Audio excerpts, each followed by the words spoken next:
Nitro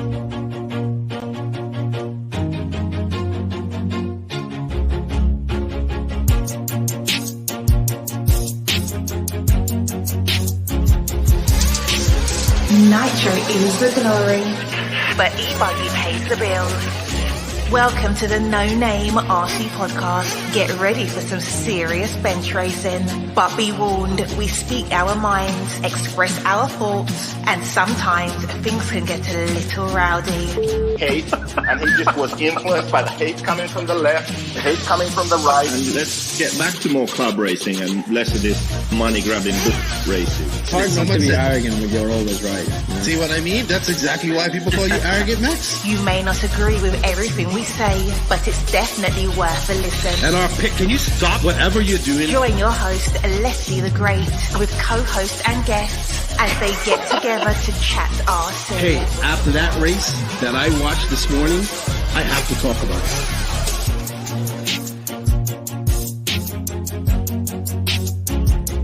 Here we go. $100 right here, $100 throw. Oh no! I like this.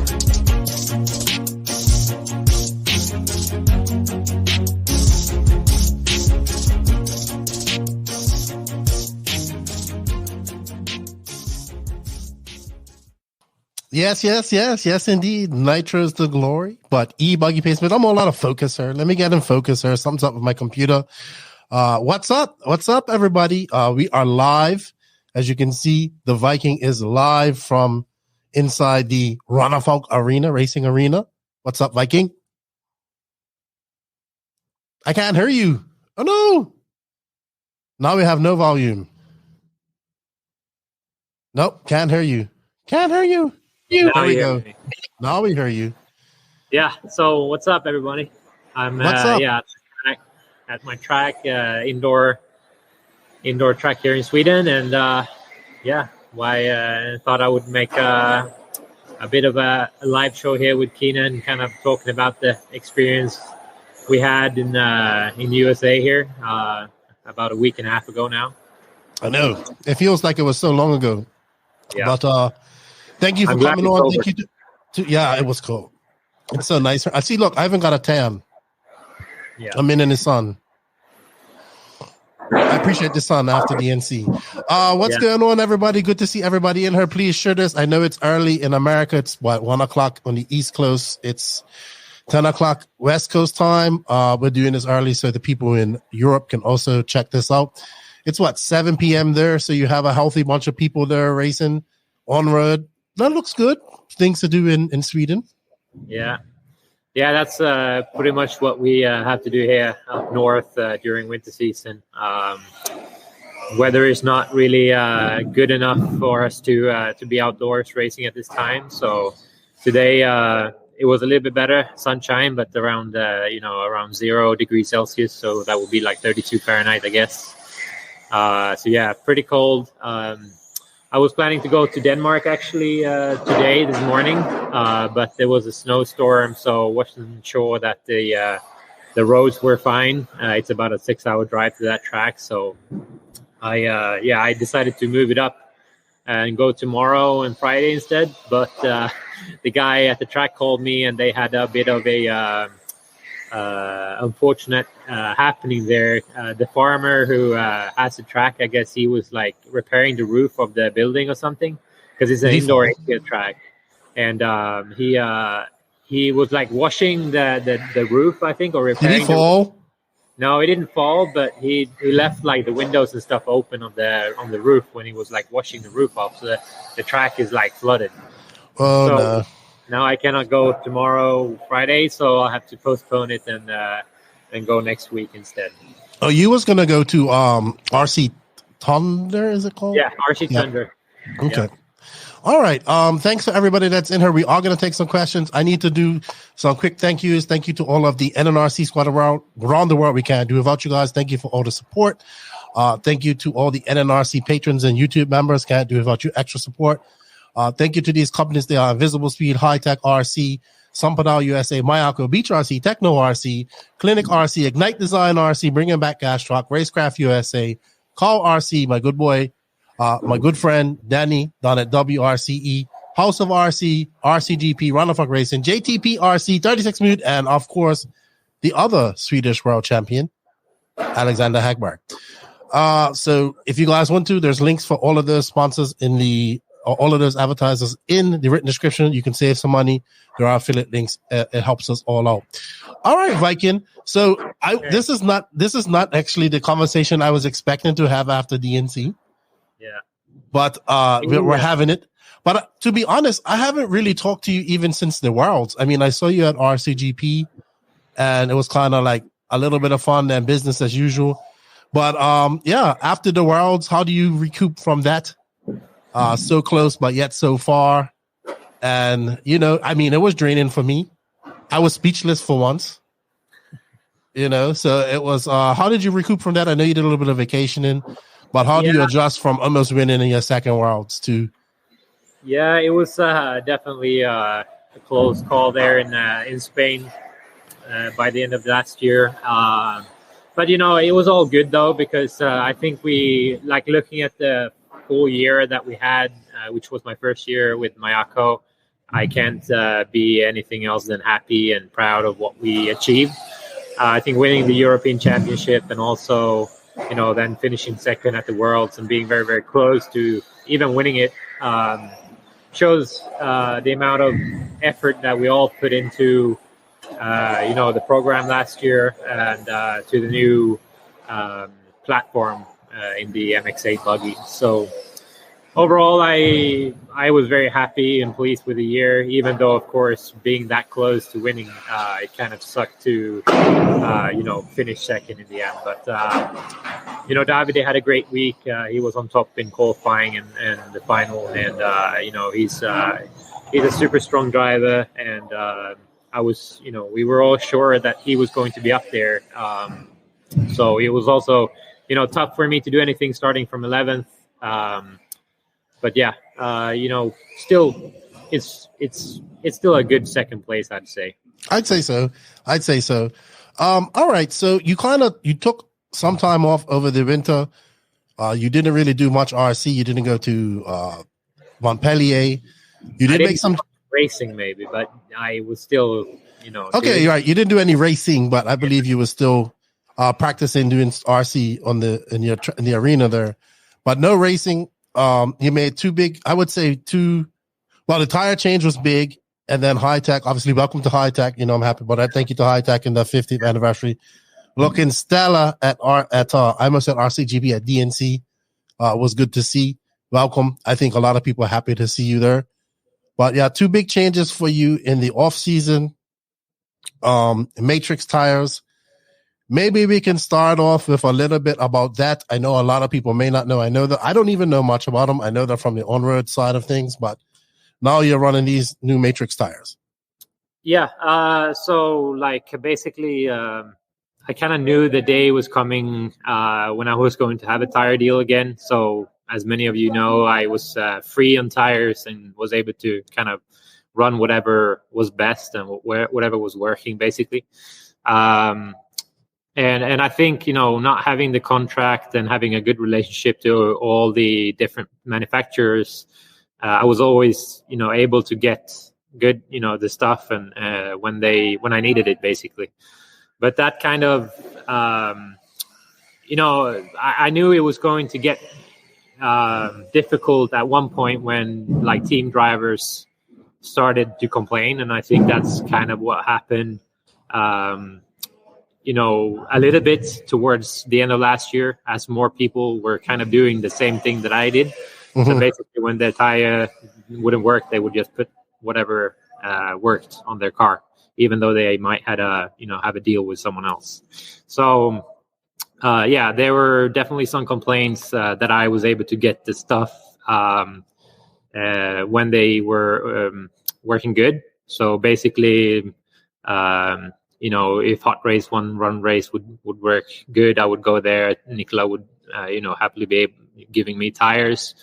And for the team drivers, that would kind of hurt them a little bit because obviously that, their advantage would kind of be gone as I was also getting the tires. And if their tire didn't work, I would go, either if the 6 mic was working, I could go there and I was able to get them while the hot race team drivers didn't. They were stuck. So it was like their advantage was never. They never really got the advantage when their tire was working because, myself and also some of the other top guys were able to get the tires. And I think, that was kind of part of it, part of the whole thing. The other thing was just, to kind of focus on a couple of different tires rather than having to know exactly what to do with all the different thread designs, compounds, etc., from different manufacturers, because sometimes you would also have to set up the car differently. It was just a good time to do it. I think I made 3-4 years like that. Of course, the other reason would also be you can't say that I'm not getting any pay right now, so that's something as well to pick up another paycheck, of course. Which all it's all played a part in the decision that I decided to make, and it might not have been at this race at DNC. Obviously, it was the first time for us to be in the States running the tire. So basically, everywhere we tried last year on the European tracks, the tire has been performing really well. And I think, the test I did last year, I'm just very pleased with the performance of the tire and how they worked and everything. So I was never doubting that the performance wouldn't be there. Then coming to DNC, it was a new condition for us. Leading up to the event, we were at Thunder Alley practicing a couple of days before. And at this track, it was a little bit more hard packed, I would say, maybe a bit cleaner in the groove. And everything was just feeling amazing. Tire was working really well.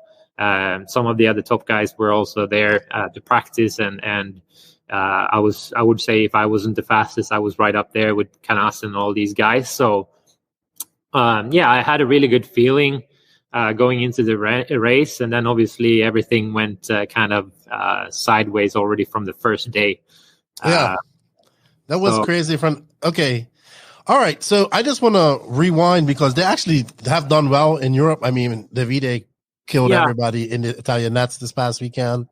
Yeah, and also Montpellier, he was super strong. Almost 52 laps to the guys, at least 1.5, I think it was. So, I was never doubting the performance of the tire because of the experience I had with the test I did last year. They were nothing but great. So this was new for us. It was different, not something that we haven't tried the tire on before. And I think the tread pattern and everything was right. It was just a matter of just not having the right compound for this condition. But the guys at the factory, they are already analyzing the experience and the things we learned during this event. We were making everything possible to be able to get the stuff to work. And I think, to be honest, I think we got pretty close because in e-buggy, I was in A main. After, just a couple of laps there, I was up in fourth when Dakota had a mistake on the straight. And unfortunately, I hit him straight on and I got the worst out of that. So, I think that the true position in e-buggy could have been between a third and fifth position. I ended up seventh, I believe, in the end. But I definitely think... we didn't have the best stuff there at the race, but there was so many other things that went wrong with the Nitro. Yes, with the Nitro class. So tire was definitely not the best, but it would have been good enough to just put it in the A or even the top of the B, having the chance to bump to the A. But nothing went my way. Right, he was on the back foot. He was so. I'm glad we're on this because I want people to understand how much of the back foot you was on as of. So we had the seeding on the big track on the Wednesday, which was the one of the days that actually felt like we was at DNC, which I was happy about. It was super windy and super. It dried the track out really fast, And also the water track was considerably much slower, right? So in the first e-buggy, like you got out there, do half a lap and poof, there goes something blue in your car. I was like, okay, that's one done. So that was, so basically I did like 10 to 15 packs, with the e-buggy probably on the 4 days before at Thunder Alley. Everything running very good. Car was feeling great. I always love running the e-buggy because, for some reason I always drive and have a good connection with the car, and it just handles the US tracks really well too. I made plenty of packs there before to make sure everything was good. Then we got the final update of the software just the day before. So this is basically the last kind of pre-production version of the ESC that we're now. I mean, it should be on the market already, but I mean, due to some of these things, we had to make sure that they work before we start selling them. And luckily, unfortunately, it happened to me in the seating practice, but the good thing is that the ESCs are not being sold yet, so we could, we had time to solve this. Right. So yeah, I updated the last. I think I made one run before ending my practice day at Thunder Alley. Everything was good with this new software, and then on the second run, for some reason, when you just started the car, the things just blew up. So basically, I had the ESC go burn there after half lap, and we understood. Immediately that there must have been something to do with the software, because obviously the stuff had been working really well for me in 10 to 15 packs the days before. So yeah, for the second practice, we just went back with the stuff I used on the practice days, and I didn't have any issues then for the rest of the race. So that was just something. There was a mistake in that software that was made by the guy who the software engineer. So there was, I don't know exactly what happened, but Oscar and those guys found the issue, and it's now solved. So that's good. So when we got the updated one there after the first seating, everything ran smooth for the rest of the race. Yeah, and then in your first Nitro seating, your engine moved. You was a couple of laps in. Yeah, that was like, what I was like, what is going on here? And then to top it all off, I was like, all right, you went out there, you did well in e-buggy, and I was like, all right, so he's going to be all right when it comes to Nitro buggy qualifying. As soon as I'm like, he's out there warming up, and I'm like, I feel sprinkles on my face. I'm like, it's going to rain, and this guy is going to be so far down. Yeah, tomorrow in qualifying. It was just, I don't know what to say about this first day. I think it was one of the toughest for me at the tracks in many, many years. But yeah, so we had that happen in the seating of e-buggy, the first one. Then truck was okay, just a little bit pushy the first round. Then, as you said, moved into Nitro seating first round, and 2 laps in, the screws of the motor came loose and the motor moved, so I lost drive. And I guess I just missed tightening those screws. I can't remember last time that happened, but who was in charge of that? You or Oscar? I was in charge of the motor, and clutch was my department. So okay, Oscar took care of everything else, but I was doing the engine and the clutch. So yeah, that was. I mean, I don't know how I could have forgot to tighten the screws, but I guess it happens to the best of us. So yeah, I got 2 laps in there. So basically, I had half a lap of e-buggy, 2 laps of Nitro. I had a full round of the truck. So basically, like 6 minutes on the track in the first round of seating, where the others, they probably had like 20 at this time, or 18. So then moving into the second one, obviously we updated the software on the ESC to the now fixed one. Everything was good. And looking at the overall pace, I think I was like second or third in that round behind Mayfield. So everything felt good. I was just missing the outright speed. I think I was like 3/10 off on the very best lap of the guys. So I was very close, just missing a bit of track time, I would say, to be able to throw those heaters in. But yeah, seated in the B, I think I was like BQ or something like this. So yeah, it wasn't too bad. It's a strong field, so there's many good drivers. And if you're in the B heat, you're still pretty good, I would say. Then, but there was a lot of people in different heats that they weren't supposed to be in. Yeah. I'm glad you beat JQ, because if you wouldn't have beat him, he would have talked some smack to you that night. Yeah, for sure. Yeah. So yeah, second truck was a little bit better. We got the car to turn a bit more. But yeah, everyone was improving a little. So I think I don't know if I was in the B heat there as well. B or C maybe. But anyway, then moving on to the Nitro, like you said, I was the last heat out. So we were like 5 pro heats. My heat was the last of the 5. And just as we roll out, sky opens and heavy rain comes down. So I felt like I needed a track time. We still didn't know at this point if we were going to move over to the small track, even though everyone was expecting it. So I just kept running because I needed the track time. So even though it was raining, I just kept driving. But the lap times of Mayfield in the heat before was about 6 seconds faster on the 2 consecutive laps. So this had me seeded into the first pro heat in qualifying. And I think that's a big, part of the misunfortunate, wrestle there. Yeah, you can't even. I think a lot of people will sit here and say, "Well, you're still fast. You can go faster." But really, in those heats, you don't really have anybody to pace yourself off of either. No, I think it is that, and also like knowing the track was super small. Obviously, everyone knows by now. So like 16, 17 seconds, 12 cars on the track. I knew I was going to have to pass a lot of cars in the qualifiers, and on that kind of a track. There can be cars upside down and you won't have time to kind of notice, to react, to avoid them. So just getting a clean run, I knew it was going to be very, very hard already moving into qualifying. And then knowing that I wouldn't have, there wouldn't be any, room for mistakes on my own part. So I knew that there was going to be time lost in those, in the moments where I had to go past cars. In the first round, I think I had like 2 or 3 coming together with cars upside down.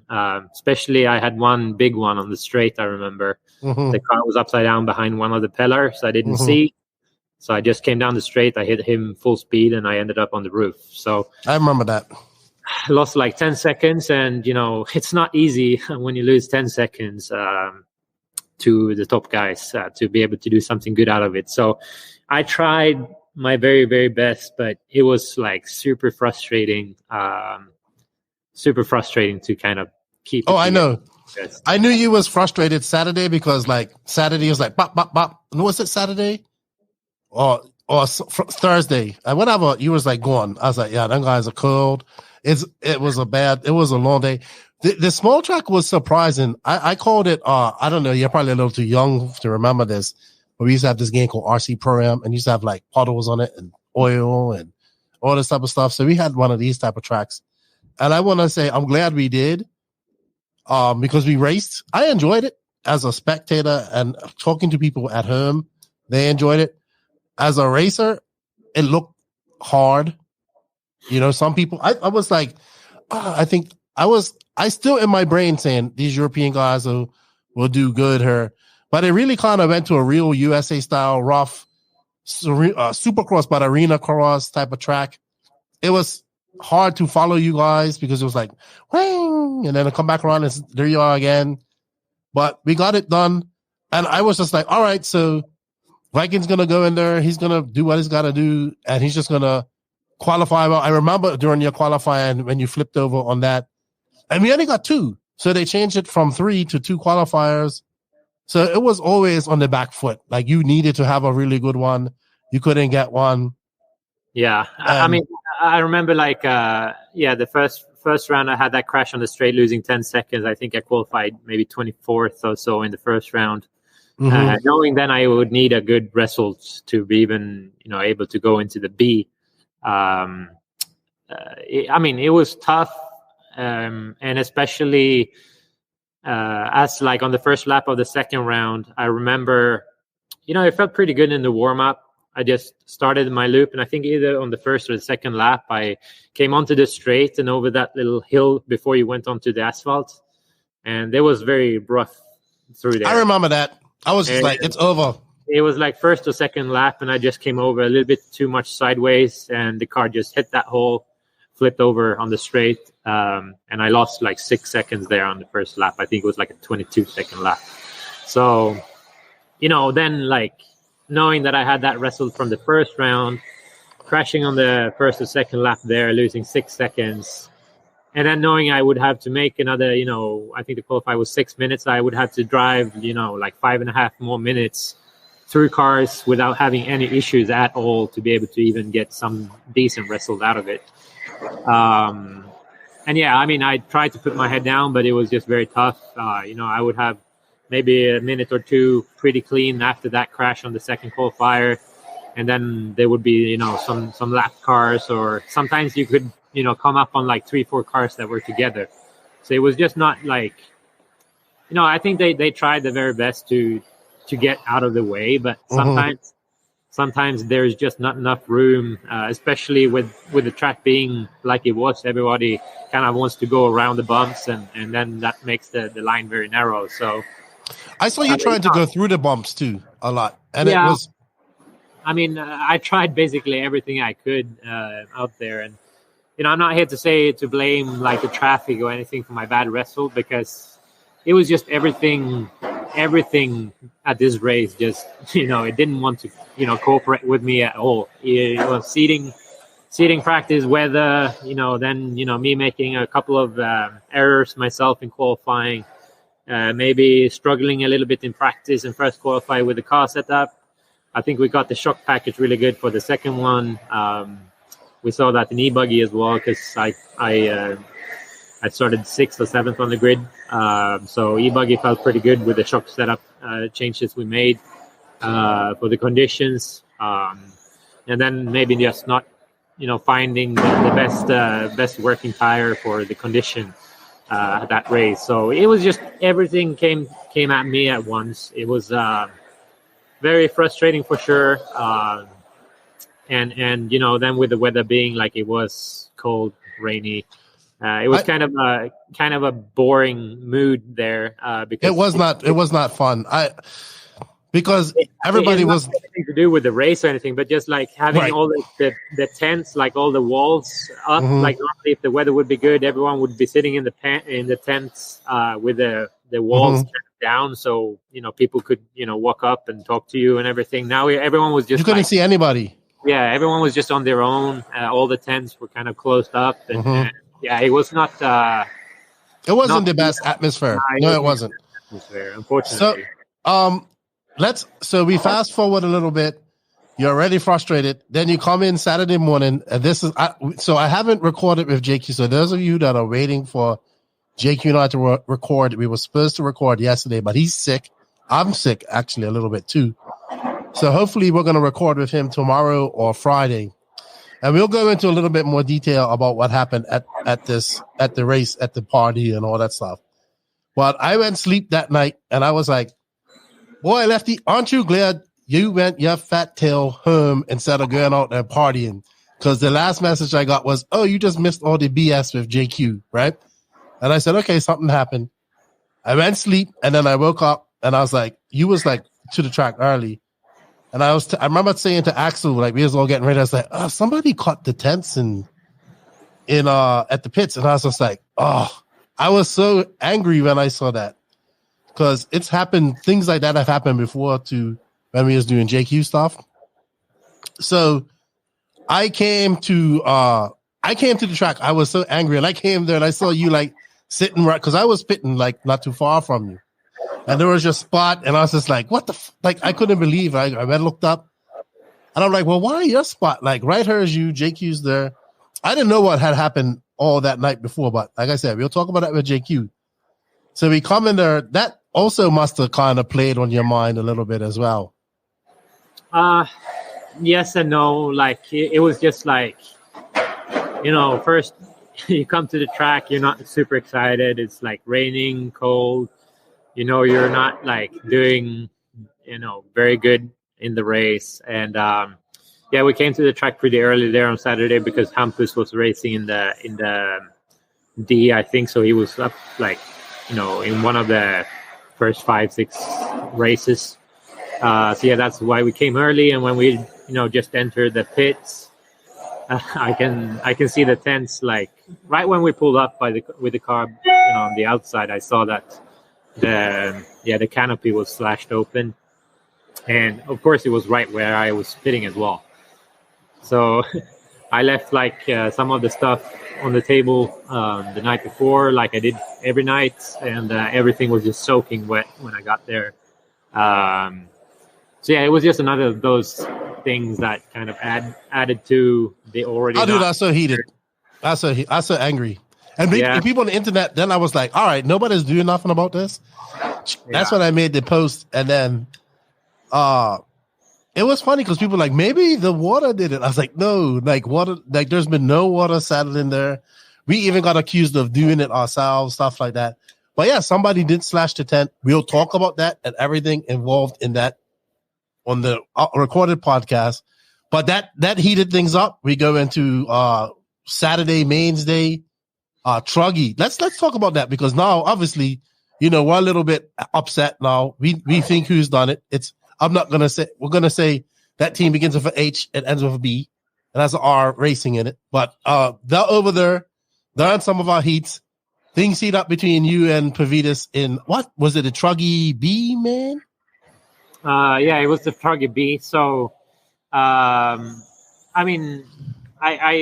was just sitting there all day. Basically, the first half of the day, I didn't do anything because I was so over it. So it was very hard trying to find motivation to even do anything at that point because, everything. That's how the whole atmosphere was in the pits. That's what I think people don't understand was. Yeah, it was just it was a bummer. It sucked. Yeah. And then what sucked even more was the response, I think. Yeah. So obviously a lot of people would come in during that day kind of talking about what happened last night. I heard it from left and right. I don't know exactly what happened or who I can trust anymore because I had heard so many different versions of it. So just very sad. Like you think that you can trust some of the people out there and you can't really do it. So that's kind of shitty. But then moving on to Truggy B main. So so basically I had a pretty good start. I was up in the lead or in second behind Berton then towards the end of the race. I kind of saved the tires for for a possible main because I was running J Concepts Recons on the truck as Matrix doesn't have any truck tires. So I ran those through qualifying and I had one set, so I kind of wanted to save them. They were still in pretty okay shape. Wanted to save them for the main if I would bump, as they were kind of low on the stock. I put a set of hole shots for the truck D main. M3s, probably should have put M4s. But I was struggling a little bit with grip. So in the beginning of the run, everything was feeling pretty good. I got, to a lead and was able to drive pretty smooth, just controlling my pace and not making any stupid mistakes or so. But Seth Van Dalen, he was charging hard from the back and with 5-6 minutes to go, he was around 4 or 5 seconds behind me, I think. And I was really struggling towards the end with the grip of the car. So it would be kind of slidey and also a little bit too sensitive in the bumps, I would say. So it was tough to keep the truck on the line. And Seth would, he would close in on me pretty quick there towards the end. So I think he makes it by with 2-3 laps to go. And I'm staying pretty close behind. I was within a second. I hear that we have about 15 seconds to go and we were on a new lap. So it would be close of us making another lap or not. But, I kept kind of staying on his tail for him to do any mistake. I didn't feel like I had speed to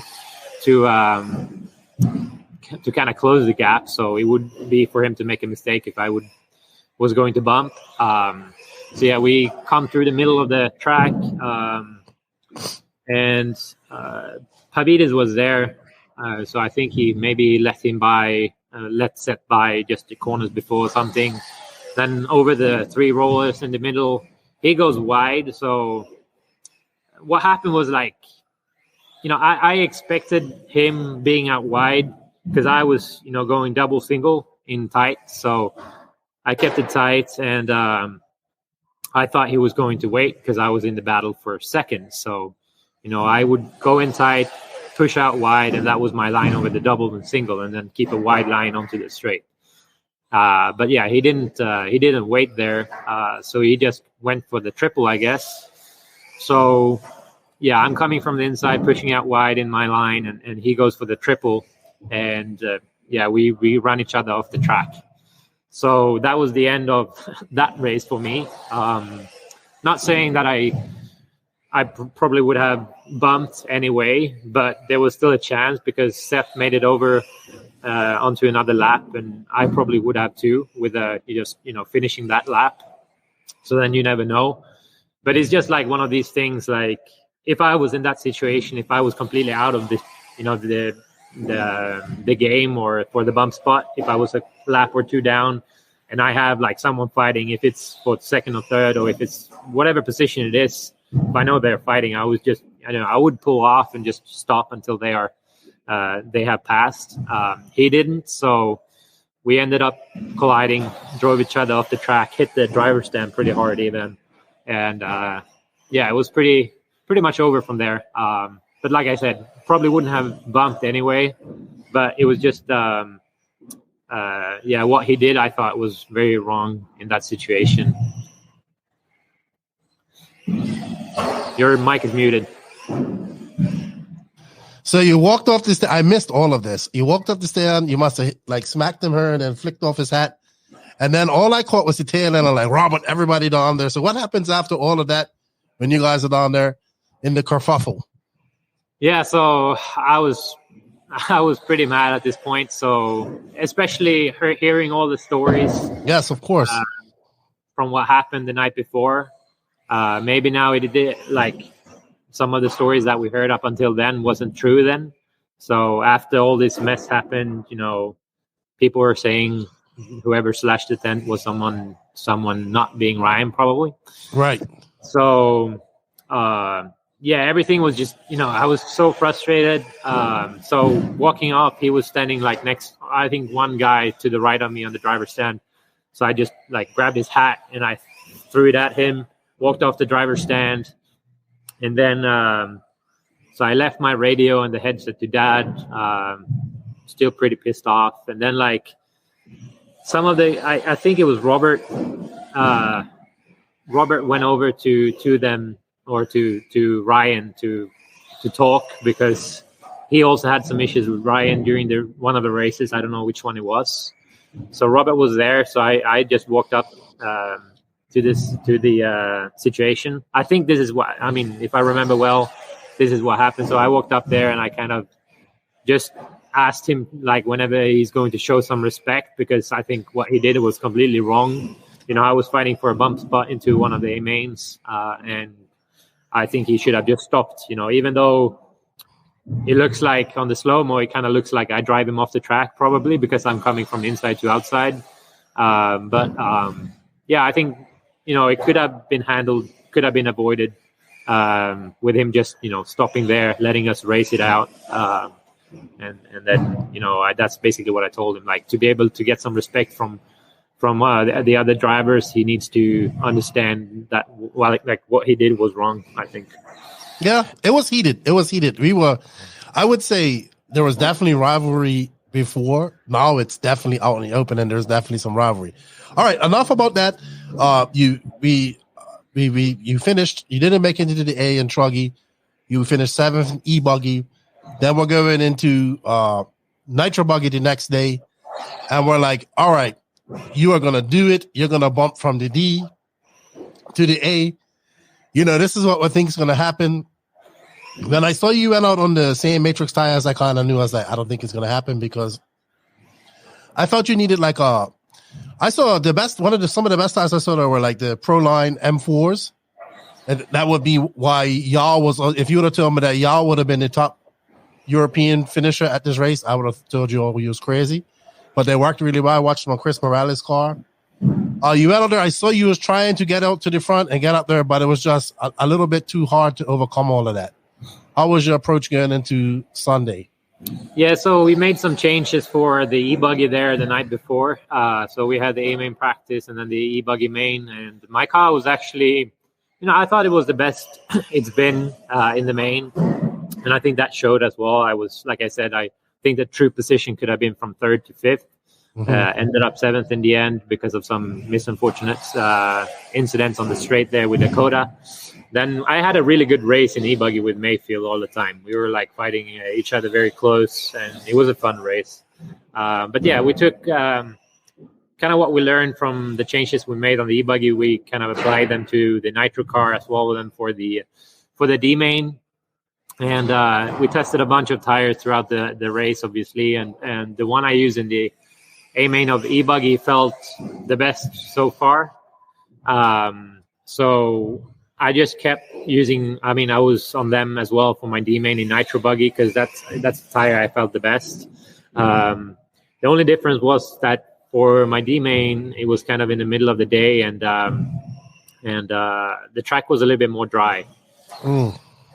So, yeah, probably should have gone with a different tire because, I was lacking a little bit of grip. The whole thing, though, is like, if we would have been on the big track, I think I would have had less of a, it would have been less of a difference compared to the others. But with us being on the small track and especially on this asphalt section, I think the asphalt section is where I lost like 3/10 a lap because I was not able to get the car to turn coming onto the straight and then coming back onto the dirt after the straight. I was just missing grip there and it was pushing really bad. So I had to slow down a lot to even get the car to turn in at all. So that's like what I mean. Like on the dirt, I felt, it felt pretty good. I would say I was able to kind of stick with the others like for the lap when I was on the dirt section, but then they would, kind of get me on the straight where they have more grip to accelerate. But so, yeah, tire pick, like the decision of the tire choice we made for the D-main was probably not right. Car felt okay, but it was just a little bit pushy. And then like you said, the Proline M4 seemed to work really well there. And I had Heckert was in my heat using those tires. I don't know if he won, didn't it? I believe he won. Was Joao in the D or was he in the C? I can't remember. I think it's in the C. Yeah, probably in the C. I don't remember who he was might have been in the D. He might have been in the D. I don't know who it was second. I don't even remember the D-main at all. But I was struggling. I felt like I was fighting too hard with the car to be able to kind of get the clean run that I needed to be able to bump. And a couple of mistakes mid-run kind of set me back. And from there, I was just never able to get back. It was a pretty short race too. I think it was 10 or 12 minutes. Yeah. And then it was like, it's all over. Like if you have a rough, start or a rough couple of laps, there's no way you'll be able to make up the time you lose. So, especially when you don't have the tire for it. I think, so you feel that if you would have been on the bigger track, you would have been able to make up for a little bit more if you're driving, but the smaller track with the bumps and the laps being so short kind of took that your driving advantage away? I wouldn't say driving advantage. I think, on the small track, it was mainly just the asphalt section. Like the asphalt section, it really killed me for some reason. The compound just didn't work. But at least we saw what worked. And on the experience that we got from this race, the guys, Christian and those guys at the factory, they're now analyzing what we could have had instead for a compound. And next time we'll go to one of these events. We'll be make sure that we are ready for it. So it's a learning process with everything that is new, just like it was with the car last year. But it's like one of the biggest races of the year, and of course your goal and your aim is to be up there fighting for the top spots. And then with everything happening at this race, it was just very frustrating not to be able to kind of show, show my normal speed or whatever I would say. Yeah, that's actually a great segue into the last question here I have for you. Then we're going to go on to talk about Tebow and the A-main. Then we'll take some questions. I know you have to be going at the top of the hour, so we're going to try and make it fast. I know that you was under immense pressure by everybody, even myself saying it. You know, I'm sure Joseph was saying it, and everybody was saying it. Why you wouldn't run another tire brand? And let's be honest. Like, this was a race that you're probably the favorite to win it. You've won it before, and to have you in a D-man is very I would never thought that. So I could imagine you was under a lot of pressure. I know you said on Facebook prior to this that you wouldn't run any other tires. You stuck by that. How difficult was that for you? And what is it worth that, or is it a bad result worse than a good result with another brand? What do you think? Well, to be honest, I think the reason I didn't want to put any other tires is because in my contract I cannot. So I don't have an open contract, and I'm not the guy who signs the contract and then go run whatever, because that's not what I do. Of course, I had a lot of people asking if I shouldn't put another tires on my car, but no, I didn't want to do it, because then people would be all over Facebook and everything writing about it. He signed a tire deal, but he's still running whatever, just like many other guys have been doing the last 2 years. So I didn't want to be one of those guys. So if one day my Akko car is not the best at that track, it's not like I'm going and taking an HP or an Associated, because that's the faster car at the event. So I stuck with my tire, and we tried to find the best that we could.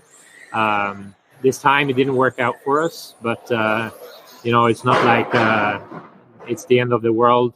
We gained experience. We learned that we have to improve. It's conditions that we face that we haven't tried the tire on before, but I'm sure that just give us a little bit of time, and we will be back there, and our tire will be working on those in those conditions, just like they do on the European tracks. What was that conversation like on Monday? Oh, when you got him about what Matrix guys?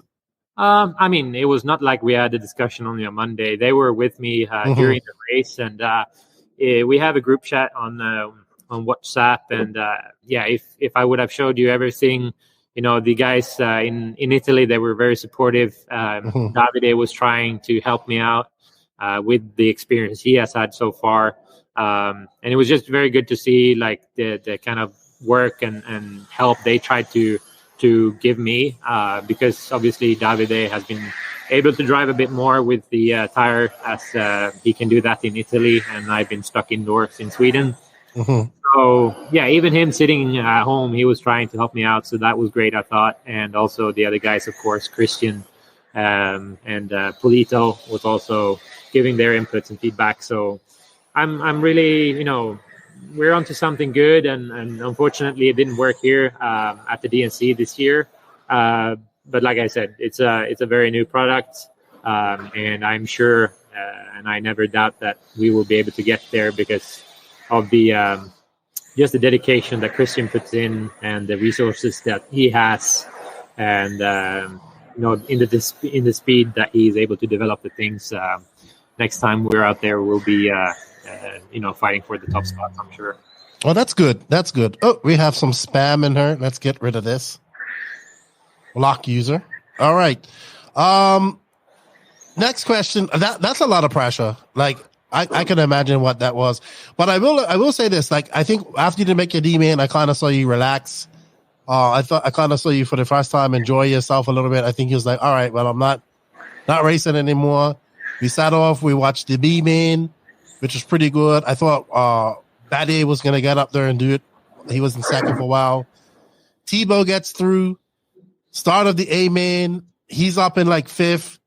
I'm watching this. I'm watching him get up. I'm like, honestly, I'm thinking Fenn's going to run away with this. He looked fast all weekend. He gets out a little bit. That's what I liked about this small track. It made for exciting racing. When I saw Tebow like in second, hunting him down. I was like, he's gonna do it. I thought he was gonna do it. I did not think I had Tebow top 5 where he finished, but I didn't have him competing for like going up to battle Fenn. Like, not just look, what people don't understand, I saw pace that I haven't seen out of Tebow in a long, long time in that A main. Yeah, I think he just he got everything together pretty good there for the main. I know he went on the Amazonia tire before most of the hot race guys were on the Bangkok. So I think he made a good choice on the tires for the conditions, which were getting rougher and rougher. And watching, we were standing in the beginning of the straight, kind of cheering him on as he started the A main and saw the good start that he had from the back, coming from the B. It was great to see, and like you just said, like for that, for between like maybe 10th minute up until like minute 30 or 25 or something, he was definitely catching the guys, and I don't know if he was up in second at one point or he got up there. Yeah, he was in second or third, and at this point, he was actually the faster guy on the track, so it was really good to see, and I think. Even though our setups were, we found out that the setups between me and Jared were a little bit different. I think like shock package, we were pretty close on shock package, and his car seemed to work pretty well there in the main, and he was able to pick the lines of which he wanted. And he had like a rough 5 minutes in the middle of the main where he kind of fell back, and that kind of cost him the podium. I think he could have probably been at least third, but a couple of mistakes and rough laps there in the middle of the race. I know that's what won it for Mayfield. Like Fenn had some rough laps, and man, what a great drive by Mayfield! I think great driving by. It was I know Barry is saying something. It was great driving by Fenn as well, but Mayfield kind of put his head down. Fenn made some mistakes. It was a great race. I did not have. I mean, I thought that Mayfield could win it, but I didn't have him winning. I have Fenn winning it. Yeah, I mean, you can never count Mayfield out, but there were probably not many that thought that Mayfield would get this one. I was thinking Dakota would probably run away with it, based on how his car looked and how he drove. But a couple of mistakes, and on that small track, everything being so hectic. Mayfield, put a strong last part of the main together and was able to come out on top. Sweet. All right. And that thus ends our DNC chat. I guess we should take some questions. I know you don't have much time. So I guess we can have like another 10. Okay. So let's have some. We're going to have some questions now. Do I have anything else to ask you here? What's next for you? Are you going to the warm-up race, I would expect, right? In Denmark? Yeah, I would be at the NXC warm-up, which is in the end, like 20th of April. Before that, I will be going to Spain for a week of testing, together with Joseph, Robert, and also Nils, the young kid from Sweden, and probably also Hampus is coming. So we'll be doing some testing in Spain, drive at Redovan, because we have the Euros coming up there later this year. I mean, that's what I have in my program the next month. And so then in May, we move into IBC in Portugal. We have a matrix contest race in Italy in May as well. And then next up would be e-buggy Euros, probably A-scale e-buggy. And then we're where are the e-buggy Euros this year? It's going to be in Frankfurt, in Germany. In Germany? All right. Benjamin James, David, are you going to try and run the 10-scale Worlds in Arizona in September? That's, we are thinking about making it. We still have to kind of decide what car and stuff we'll be running if we do it. I don't have any 10-scale deal right now, so we still have to decide all that and see if it's how do you say, I haven't driven on dirt or indoor clay in 4 or 5 years probably. So we would probably need to be there at least once before the race, and I don't know if the schedule allows it or if there will be time for that. So yeah, we're gonna check the schedule there for the end of the year, and hopefully I can do the 10 scale worlds, even though I know it will be very tough without experience on the track. And I didn't even watch any of the Desert Classic this past weekend. I had a weekend without RC. P-Fin, chicken pot pie or chicken noodle soup? Right now I want chicken noodle soup. I'm feeling sick. Joseph Fisher, will DR be back at DNC in the future? We have a couple of people asking that question. So, I think ever since the DNC moved to Paris, the weather has always been a factor. In Fair Farm in Phoenix, it was much safer. It's a race. I always said that I love the DNC just because of, the big event as it is. All the pros are there. So, of course, I want to do it. But, now, ever since it moved to Paris, the weather, like I said, has been a factor. We have had rain days, and this year was obviously very, very bad. So I don't know if they are looking into moving the dates maybe to a later date or something to make sure that the weather is okay.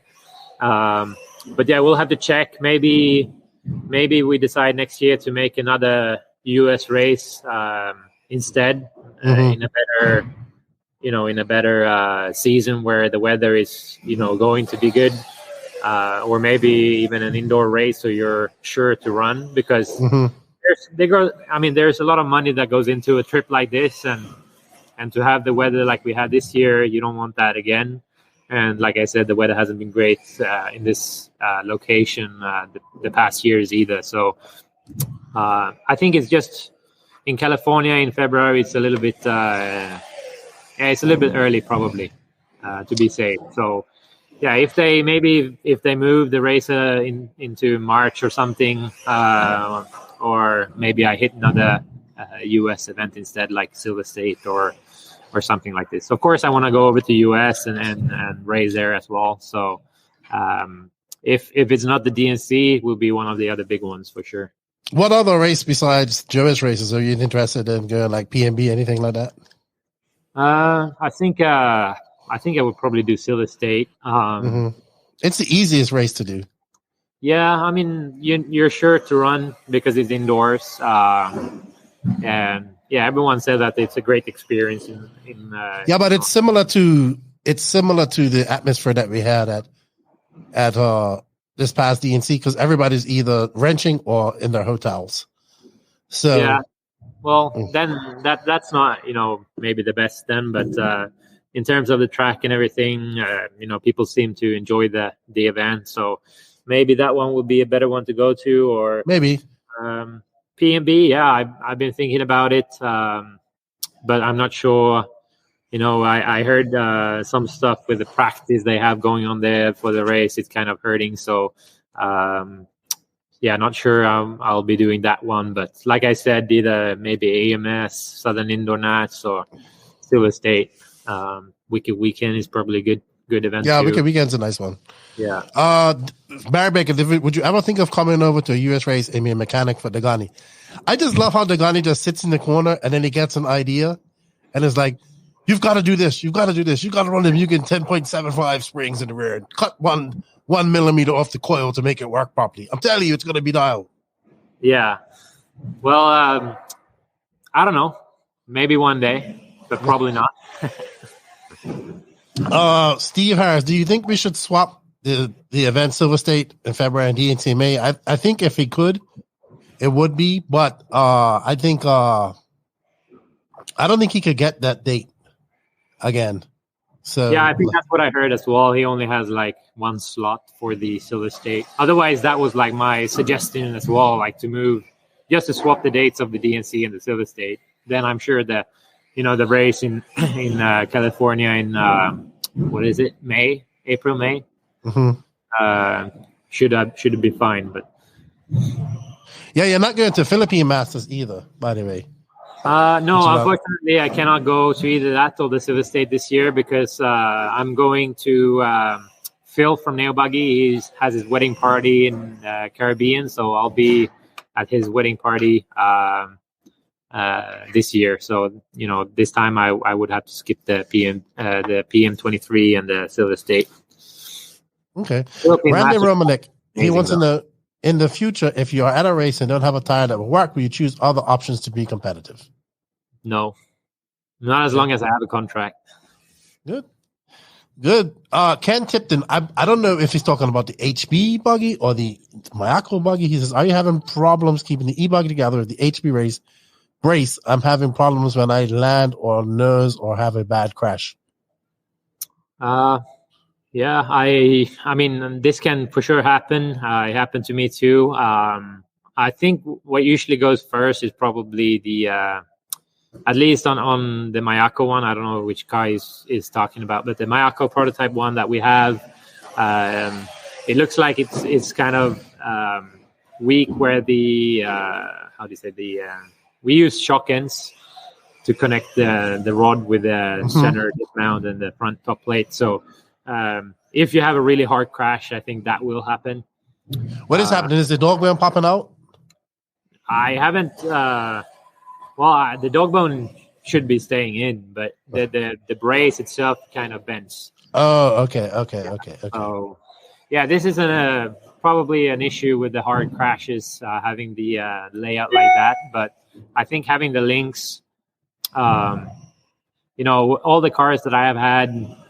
With the links on the top, they have been working really well. So I have seen some with the carbon top deck, so maybe that's something that we will try later this year. I saw some of the guy in the Mayako performance community. They had carbon top decks made for the e-buggy, so definitely interested to try that later this year.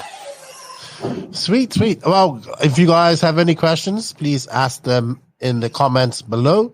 We're going to be wrapping this up soon. Before we go on any further, I just wanted to tell you guys that you guys can join me next week on a new platform called Whatnot. I'll be going there. I'm collaborating with them. Think of this as eBay meets Instagram or TikTok. I'll be going live on there next week. I'll post links for all of this. If you're a buyer or seller of RC stuff or anything, and you're looking to do something new, check it out. So, join me there next week, and I'll give you more of an explanation of what not. So let's see. Some companies want the best results for you, so they work with you. Yeah, I don't know. Maybe there are some companies out there that will do that. I think, with the, like I said, with the dedication of Christian and everyone at the Matrix factory, I have no doubts that we will have a tire that works in any conditions. It was unfortunate we didn't have it here, but everywhere else the tire has been performing very well, especially here in Europe, like you've seen at the Montpellier and the Italian Nats. Davide and also Polito has been doing a really good job. So excited to get the European racing season started here and to learn more about the tire and the setting up the car for the tire as well. But yeah, I have no doubts that we will be competitive at any tracks in the near future. Like I said, things are very young, and it was the same thing when I joined Mayako. It's hard to have the best product on all the different conditions as you just release like a prototype or a car kit. Okay. Devin Anthony, he wants to know, David, did you and Tebow work together to get back on track, bounce ideas off each other? How's that working out with so many alpha males in the camp? I think we had a very good, it was a very good mood, I would say, between Tebow, myself, and Robert at the race. And I think, like I said a little earlier, Jared's setups, they were not like that close to mine. I would say he wanted some different stuff out of the car, and his driving style just allows for some setups that I don't feel comfortable with. So in that matter, yeah, we didn't like for roll centers and stuff, we might have not have been that close, but for a shock package and diffs, we were running pretty similar setups. So yeah, we'll of course, we bounce ideas of each other, and I'm happy about the the trip. We stayed at the same house, myself, Robert, and Jared, and even though there were late nights, we got some time to kind of sit down and chat a bit, and I enjoyed that part of the trip for sure. Hopefully next time I can be in the show fighting for the top spots as well. Okay. Dennis Coley wants to know. Funny thing, funny. I don't know if it's funny, but one thing that I found out, or that Dad actually looked up, was I haven't missed an A main since 2015. Okay. It was actually the first A main I missed since 2015, which is pretty. When you think about it, it's pretty crazy. Like, so many semifinals, so many races you've gone to in those years. Let's not do that again. Yeah. Let's just make the finals. Yeah. Let's just make the finals. Dennis Coley, do you have any? I guess he's talking about the e-buggy, any chassis stiffness for flex in the buggy's top to stop this. I don't know. I haven't. You would know more about this than me. Yeah, I mean, on the e-buggies we have the top links, so they're connected from the top plate to the center diff mount, and then from the center diff mount to the rear end. So then the car will be able to kind of have a bit of flex this way, but it's pretty stiff, like back and forward. Mm-hmm. And then on the Nitro, of course, we have the plastic chassis brace that goes down. So yeah, there are two different versions between the Nitro and the e-buggy. The thing is that you can't really use the same system like you have on the Nitro and the e-buggy because of the layout you have with the center diff very far back in the car, and also the center dog bones, going through the whole car. So that's why we use the top links on the e-buggy. Okay. We have 3 more questions, and I think we're going to wrap it up. Mike Sorge, what's up, Sorge Racing? Born a crime, had his spleen removed over there in Arizona. Or maybe he got I don't know. He went there and had a appendix. I don't know. Said his spleen burst or something. But Mike Sorge is in charge of his fan club, and he's all excited that there were 3 Kyoshes in the A final at the DNC. I thought I went back to like 2003. Yeah. He wants to know, if you race the Worlds, will it be a hand-built machine like you have done in the past? So I guess he's referring to 10 scale. 10 scale. Yeah. So probably not. I'll just grab something that is a car on the market today and drive with that. Okay. So not a Frankenstein car. The best car for that surface, I would say. Yeah.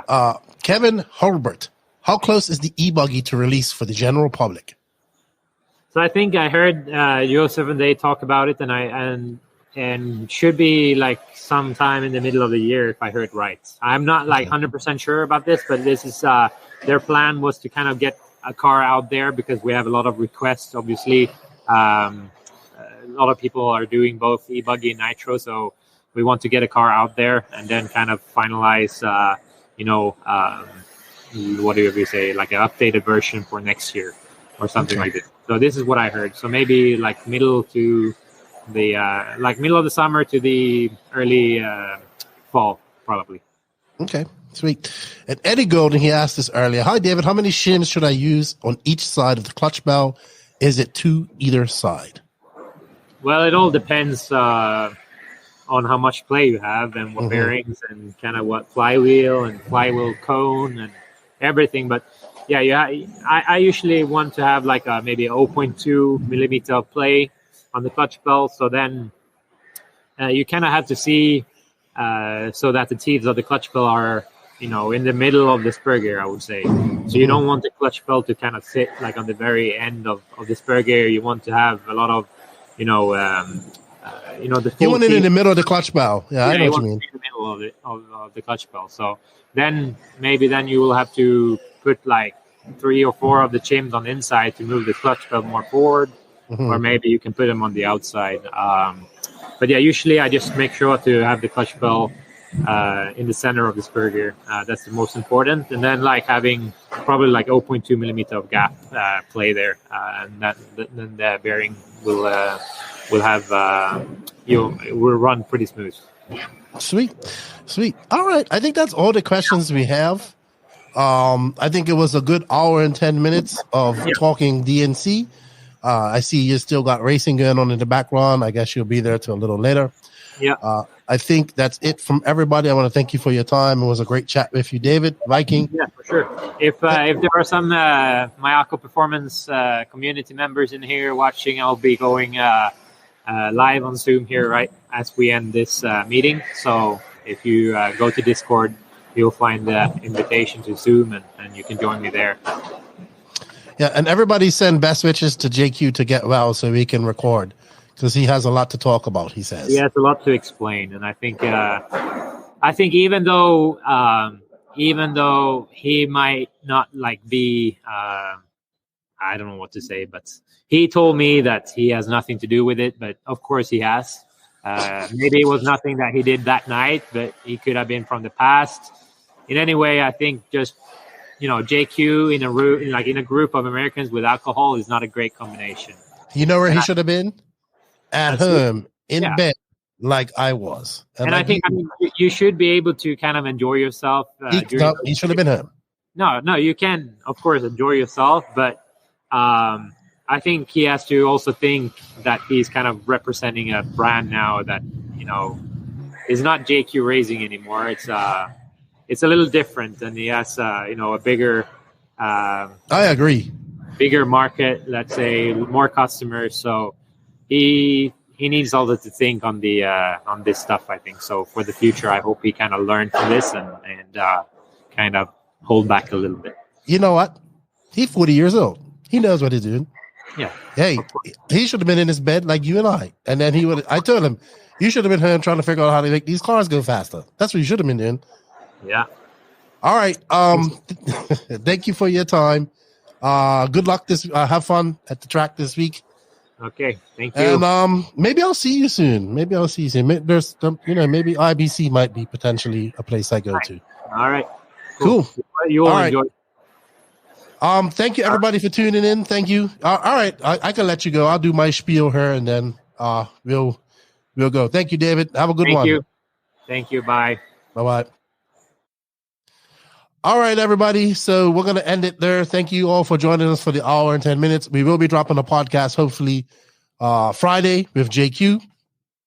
He's been sick. As you can hear, I'm also a little bit sick as well. I just wanted to say thank you for all you guys for joining us. We greatly appreciate it. If you haven't hit that sub notification button on the NNRC YouTube, please do that. Excuse me. Also check us out on Instagram and Facebook. Hit that like button. Thank you to all of the NNRC squad around the world. I can't do it without you guys. Thank you for all the support. Can't not do it. Lots of big things going on this year. Working on a lot of things. Thank you to all of the patrons of the NNRC. Can't do it without you guys. If you wish to be a patron or YouTube member, links in the written description.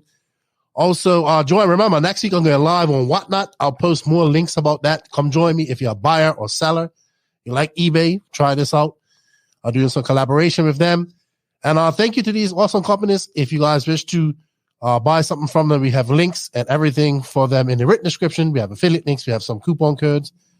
Using them greatly helps us out.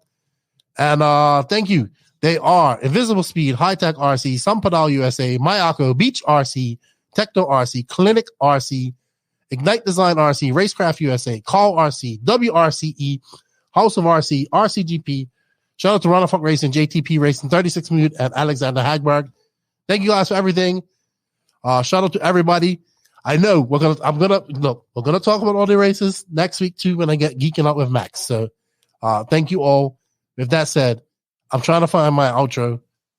Lefty is out as soon as he finds the right outro. Bye bye.